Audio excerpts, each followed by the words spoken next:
Comment vas-tu? Ça va? Eh bien écoute, ça va, Alex? Ben, impeccable. Eh ben, on s'est pas vu depuis 2 semaines, hein, il s'en est passé des Ouais, choses. Hein. j'espère qu'on vous a manqué. Ouais, j'espère. Vous nous avez manqué. Hein. Toi, tu m'as manqué aussi un petit Ben, peu. moi aussi. Ouais. Voilà.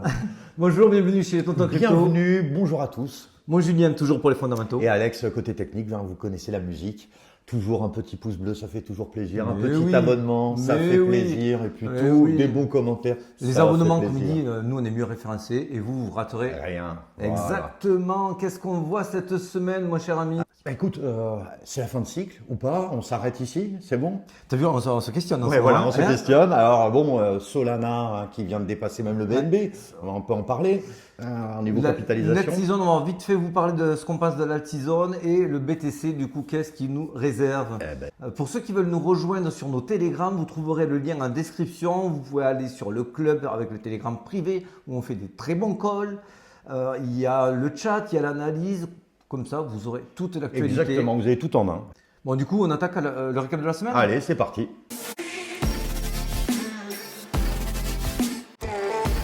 Bon, alors, vous l'avez vu, vous voyez que des pastilles vertes depuis quelques temps.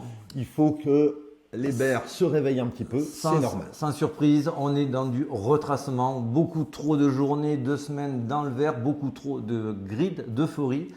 Tout ça, c'est classique. Et effectivement, comme la dominance du BTC est à son plus haut, ça fait mal. Hein, dès qu'il marque le pas, ça saigne. Exactement. Et en plus, ce qui est que vous pouvez voir, donc on en voit certains qui vont rebondir et on voit certains, on va dire, même coin, notamment WIF, etc., qu'on va pouvoir parler un petit peu plus en détail. Oui, qui font partie de l'écosystème Solana. Voilà. Attends, on en parle tout de suite. Vas-y.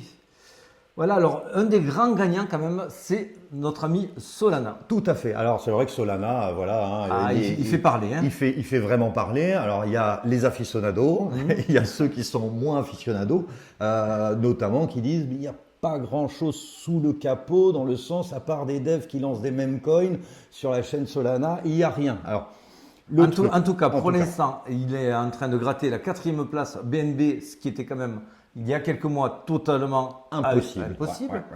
Ouais. Et c'est dû en grande partie, effectivement, comme tu l'as dit, avec tous ces projets Memecoin, donc tous ceux qui aiment le casino. Voilà, Boom, Wix, Penguin, etc. Voilà, exactement. Donc voilà, vous les connaissez un petit peu. Et aussi, apparemment, ça je l'ai découvert, je crois, moi pour le coup, j'étais pas au courant. Apparemment aussi, le téléphone Solana, que je connaissais l'existence, mais fonctionne, apparemment, tout le monde se l'arracherait aussi, ce qui amène encore beaucoup d'engouement sur l'écosystème. Voilà, exactement, ouais, tout à fait. Par contre, il faut vraiment faire attention avec Solana. On commence à arriver, si vous regardez la market cap, on est quand même très très haut. Donc, ça va être dur de bouger. Ça va être dur de bouger. Peut-être qu'on n'est pas en fin de cycle, mais on commence à s'essouffler, à voir en tout cas. En tout cas, l'engouement, il est là. Il est là. On se rend compte que là, au niveau de l'high season, on est hier, je vous le dis, en mensuel, ça nous donne une visibilité beaucoup trop en dents de scie. Là, on voit qu'on est sur des rebonds, on est en train de sortir de la Bitcoin season. Mais est-ce qu'on va avoir quand même la même alt season? Alors voilà, c'est ce qu'on a discuté pour nous. Alors on va dire même pour moi, moi je pense que les cycles ont changé. C'est-à-dire qu'il y a beaucoup plus de projets, il y a des projets qui ont des cyclicités beaucoup plus courtes, on va dire. Il y a certains projets, comme vous avez vu, qui ont explosé et d'autres qui mettent un peu plus de temps. C'est dû au cycle. Et donc, en fait, ils ne partent pas au même moment, ce qui ne veut pas dire. Donc c'est pour ça que ce que je voulais dire sur certains projets qui sont très très hauts, attention, c'est peut-être pas un x20 qui va arriver. Oui, c'est pas parce que le projet a fait un x10 maintenant et qu'on se dit c'est pas encore la saison voilà, c'est là où que je vais encore faire un x10 dessus. Ça, il faudra être très prudent avec nous. On a l'impression, c'est qu'une impression, on ne vous invite pas forcément à nous suivre, mais on note une certaine différence puisque là on voit que l'argent afflue quand même. Alors, on le voit dans le total 2, c'est le market cap de toutes les altcoins excepté Bitcoin. On voit qu'il a explosé, mais on voit que c'est de manière très inégale. On voit qu'il y en a qui ont fait du x10, x20.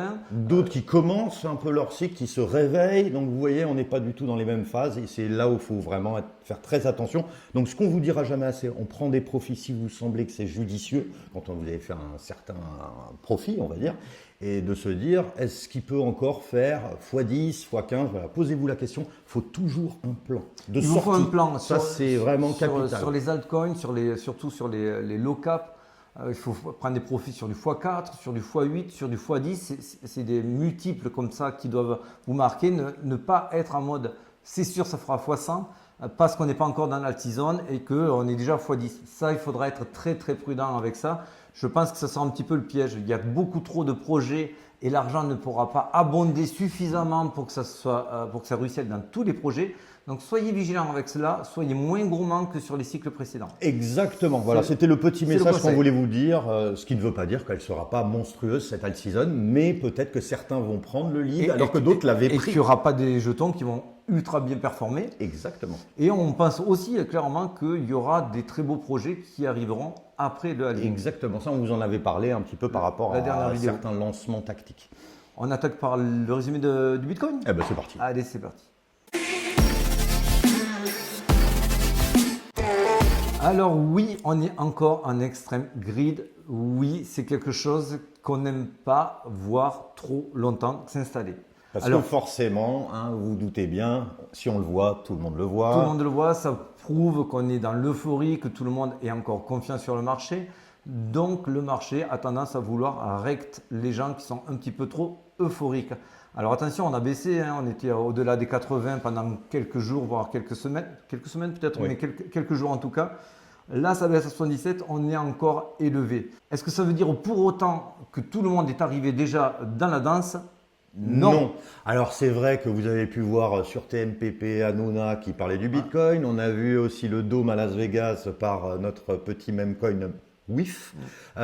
Voilà, donc c'est un peu en... On voit que ça arrive. Moi j'ai eu des coups de fil des copains qui me disaient ah, Alex, bon, on voit que ça arrive, mais pour l'instant ce n'est pas déclencheur. Toutes ces publicités qu'on a vues, c'était soit un petit peu pour dire calmez-vous, comme tu as vu Élise Lucet, donc apparemment qui porterait plainte, mais ce n'était pas pour dire que le Bitcoin venait de faire un nouvel ATH, c'était pour dire attention, il y a des arnaques sur les Bitcoins. Donc on est encore en mode on vous freine.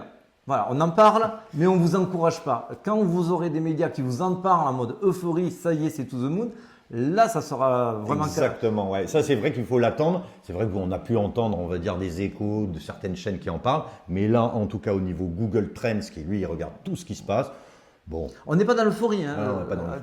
Il faut bien vraiment faire le distinguo entre l'arrivée des médias pour amener de l'achat compulsif et du média qui est là pour dire « Ah, on a remarqué que, mais attention ». Oui, c'est vrai qu'on en parle, mais on n'en parle pas de manière euphorique. On ne pousse pas le consommateur à en acheter. On le voit bien encore sur Google Trends et notamment avec la correction qu'est en train de prendre le Bitcoin en ce moment. Ça freine aussi les ardeurs. Exactement.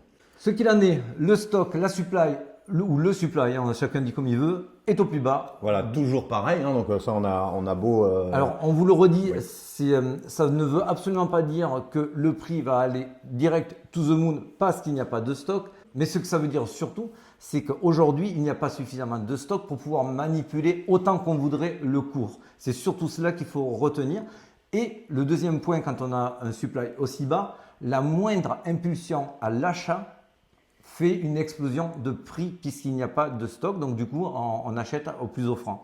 Exactement. Et Dieu sait que là, en ce moment, ça achète. On voit tous les algos là sur Binance, il y a BlackRock, etc. avec les ETF qui achètent. Bon, on voit aussi que Grayscale se déleste de pas mal de Bitcoin. C'est pour ça qu'on reste à peu près, on va dire, un peu à l'équilibre. On baisse, on remonte, etc. au niveau du prix. Aujourd'hui, on a encore une pression acheteuse des ETF. On attend les ETF asiatiques. On attend l'ETF d'Ethereum. Il y a encore des bonnes nouvelles qui peuvent vraiment redonner un coup de boost sur le prix. Et c'est pour moi quelque chose de tout à fait logique et compréhensible si on regarde notamment ce qui s'est passé dans le passé. Pour dire deux fois passé dans la même phrase, c'est pas beau. Alors, oui, ça arrive tout le temps, à chaque fois qu'on casse un ATH. Alors là, je vous le montre. Ici, on casse un ATH, donc on fait un plus haut, on fait moins 18%. Alors, je peux vous l'agrandir. On fait moins 18%. Je peux vous montrer les autres. Je peux vous montrer celui aussi encore d'avant, donc celui de 2017. On casse l'ATH, boum, on corrige de 34%. À chaque fois qu'on casse un ATH, on a une correction derrière. À chaque fois qu'on casse un ATH, on revient aussi après pour l'exploser bien plus haut. Exactement, parce que toujours il faut comprendre qu'après une montée comme ça, on s'essouffle en tant qu'acheteur, on va dire, et il faut faire, on va dire, un pic, un petit peu une déviation vers le bas, une correction pour pouvoir récupérer un peu de liquidité et pouvoir repartir aussi. Donc pour moi, effectivement, je ne suis pas vendeur, c'est pas fini pour moi l'histoire. Bien sûr, on peut avoir un retracement, on y est déjà dedans. Jusqu'où on aura cette profondeur-là, 64 000, 58, 52, on ne sait pas. On va le voir avec les datas comment ça va interagir. Vous savez que nous, on ne donne pas la météo à 6 mois. Le marché lui-même ne sait pas ce qu'il va faire. Exactement. Il réagit par rapport à est-ce qu'il y a beaucoup de shorteurs, de longueurs, qui achètent, qui vendent. Donc, on résume. Oui, c'est normal après un ATH qui est une correction. Est-ce que c'est un top? Non pour nous. Est-ce que c'est logique de prendre des profits? Oui, alors ça on le dira jamais assez, hein. Si vous avez par exemple un même coin ou un petit projet, etc., qui a explosé, est toujours bien de prendre des profits, pareil sur les plus gros, mais de se laisser un petit peu de marge en laissant peut-être couler ses profits pour la montée, on va dire, finale. Si votre projet n'est pas encore assez Le avancé. piège aussi quand vous êtes novice, je dis bien que vous êtes novice et holder, c'est de se dire c'est bon, c'est le top, j'achète là et je rachète quand j'aurais fait moins 10, Voilà, moins 20, alors moins 30%. celle-là on l'a tous fait, nous y compris, plein de fois. On s'est tous fait avoir parce qu'on ne sait jamais réellement quand c'est qu'on réachète. Et quand on attend trop et que ça repart à la hausse, souvent on se retrouve à rebaguer plus haut. Exactement. Donc pour l'instant, si vous n'êtes pas pressé, si vous n'avez pas besoin de ces profits-là, gardez une partie de vos bagues, prenez une partie en profit et attendez le spectacle. Oui, il peut y avoir 2-3 semaines de correction, mais on n'est pas pressé, on a attendu Oui. 2 ans. Et puis on était à 16 000, 15 000, là on est quand même à 66 000, hein. C'est quand même pas mal. Et si on regarde le Greenwich, un de mes indicateurs qui donne des très beaux signaux et à l'achat et à la vente, on n'y est pas encore à la vente. On a une bande qui serait entre les 90 et 120 000. Là, on commencerait à arriver un petit peu sur de la surchauffe. Et d'ailleurs, si on regarde sur le halving de 2016, on voit qu'on a eu ici aussi une belle poussée juste avant le halving et une petite correction de 18%, chose qu'on est en train de vivre aussi également. Est-ce que c'est à peu près la même chose? On ne sait pas parce qu'on n'aime pas comparer quand ça s'est produit qu'une fois ou deux. Exactement. C'est juste pour vous dire, pour l'instant, il n'y a rien de grave. S'il doit vraiment monter pendant le halving, c'est sûr que cette correction, on va dire, est saine. Et toute correction est toujours saine aussi. Sur du court terme, en tout cas, rappelez-vous, la dernière vidéo, on avait des longues à sortir ici, ici et ici. Je vous les ai gommés. On est allé les sortir. On a créé du coup maintenant des positions shorter ici, ici en violet, qu'on va les sortir. Celle-ci, on l'a sortie hier, donc je vous l'enlève. Il reste encore beaucoup de positions shorter qui se sont positionnées. On va même vous en rajouter une ici. Voilà, donc du coup, ici, il y en a une autre qui vient de se rajouter là. Donc, on a quand même plus de shorters qui sont en train de s'accumuler à aller sortir. Donc là, pour résumer, on est en train de recréer des accumulations de shorters. C'est possible qu'on continue à leur donner raison en retournant dans la RLZ, la zone de Fibonacci.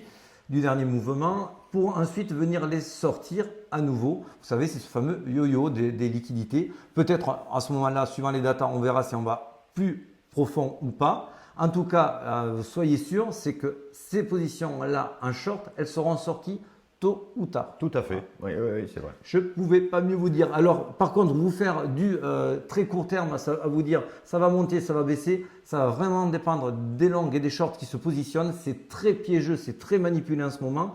Moi, réellement, je me suis mis, comme je vous l'ai dit sur Telegram, sur un short depuis les 67 500 et je vais viser peut-être un retour dans la RLZ. Si on n'y retourne pas, c'est pas grave, je suis déjà à break-even.